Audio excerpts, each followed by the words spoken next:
গ্রামে সরকারি স্বাস্থ্যসেবা পৌঁছে দিতে চালু হয় কমিউনিটি ক্লিনিক। তবে ময়মনসিংহের বেশিরভাগ ক্লিনিক চলছে খুঁড়িয়ে খুঁড়িয়ে। সকাল ৯টা থেকে কমিউনিটি ক্লিনিকে সেবা দেওয়ার কথা থাকলেও এখন সকাল 10:30 বাজলেও ময়মনসিংহ সদরের ঘাগড়া ইউনিয়নের এই মরাকুড়ি কমিউনিটি ক্লিনিকে এখনও দেখা নেই কারো। তালাবদ্ধ রয়েছে ফটক। সেবা বঞ্চিত হয়ে ফিরে যাচ্ছেন সেবাগ্রহীতারা।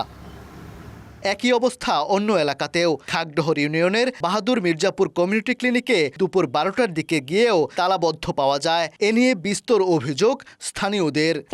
তালা মারা এখনো খুলছে না। সপ্তাহে খুলে এই 1 ঘন্টার সময় থাকে না জায়গা। আসলেও 12টা 1টায় আসে আইসা একটু বৈশা পরে চলে যায়। সিএচিপি মূলত সেই সব দায়িত্ব এখানের। আমি ভাবছি যে উনি মনে আসছে, এই জন্য আমার একটু লেট হয়েছে, নাহলে আমি এত দেরি করি না। ময়মনসিংহ বিভাগের অন্য 3 জেলা জামালপুর, শেরপুর ও নেত্রকোনার কমিউনিটি ক্লিনিকগুলোর চিত্র একই। কোনোটা খোলা হয় সপ্তাহে 2-1 দিন, তাও আবার কয়েক ঘন্টার জন্য।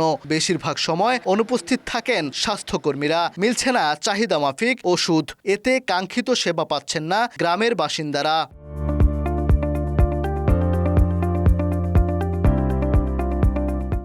বাদ জোরে এই যে 10-12 বছর ধরে ভুগতাছি। এই ওষুধগুলো তো মনে করেন মাগনা পাই না, অনেক টিহা দাম। ওষুধ তো হয় না, একদিন আইলে তো আজ খাইছি, 2-2টা স্যালাইন নিয়ে আমি স্যালাইনও নাই। পার্শ্ববর্তী ওয়ার্ড থেকে লোকজন আসে, গ্রাম থেকে লোকজন আসে, যার জন্য ওষুধের আমাদের স্বল্পতা বেশি তৈরি হয়। সাতটা যদি একটা ডাক্তার বসায় তাহলে জনগণের জন্য বা আমাদের জন্য খুব ভালো হবে। যে ওষুধ পাই ওই চাহিদা অনুযায়ী ওনাদের সাধারণ রোগীদের চাহিদা হয় না। শিশুদের আর গর্ভবতী এদের ওষুধ, উচ্চ রক্তচাপ, ডায়াবেটিস এদের ওষুধপত্র দিলে ভালো হয়। স্বাস্থ্য বিভাগের দাবি, পরিদর্শনে গিয়ে কাউকে অনুপস্থিত পেলে তাৎক্ষণিক ব্যবস্থা নেওয়া হয়। আর ক্লিনিকগুলোতে মনিটরিং বাড়ানোর আশ্বাস বিভাগীয় স্বাস্থ্য পরিচালকের। আমাদের কমিউনিটি ক্লিনিকগুলোতে জনবল সংকটের মধ্যে রয়েছে যে MLSS নেই। একজন কমিউনিটি হেলথ কেয়ার প্রোভাইডারকেই তার সমস্ত কার্যক্রম সম্পন্ন করতে হয়। 9টা থেকে 3টার মধ্যে থাকা সত্ত্বেও যদি কেউ এখানে উপস্থিত না থাকেন, আমাদের কাছে অভিযোগ হয়, সেটা অবশ্যই ব্যবস্থা নিব। ইউএসএনএফপি এবং সিভিল সার্জনের মাধ্যমে কমিউনিটি ক্লিনিকের তদারকিটা আসলে বাড়িয়ে এই সেবাটা যাতে সত্যিকারের মানুষ পায় এই ব্যাপারে আপনার চেষ্টা করব।